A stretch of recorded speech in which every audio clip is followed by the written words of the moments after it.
சொர்க்கவாசல் உருவான கதை.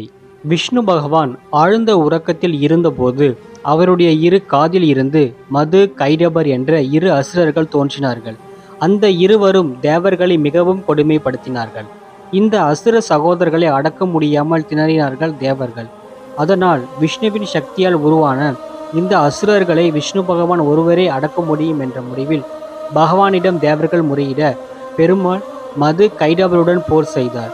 ஸ்ரீமத் நாராயணனிடம் யுத்தம் செய்ய முடியாமல் அவரிடம் அசுர சகோதரர்கள் சரணடைந்தார்கள். பகவானே, தங்களின் சக்தியால் நாங்கள் உருவானதால் எங்களுக்கு நீங்கள் கருணை காட்ட வேண்டும் என்று பணிவாக கூறி வைகுண்டத்தில் பெருமாளுடன் இருக்கும் பாக்கியத்தை பெற்றார்கள் இந்த அசுர சகோதரர்கள். தங்களைப் போல் பலரும் இந்த பாக்கியம் பெற வேண்டும் என்று எண்ணி அசுரர்களாக இருந்தாலும் நல்ல மனதுடன் பெருமாளிடம் வேண்டினார்கள்.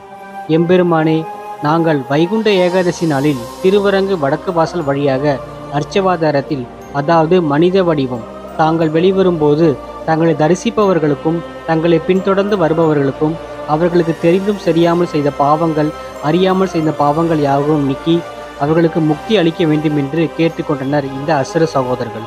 அவர்களின் வேண்டுகோளை ஏற்றுக்கொண்டு வைகுண்ட ஏகாதசி என்று சொர்க்கவாசல் திறக்கப்பட்டு பெருமாள் பவானி வரும் நினைவே நிகழ்ச்சி நடைபெறுகின்றது.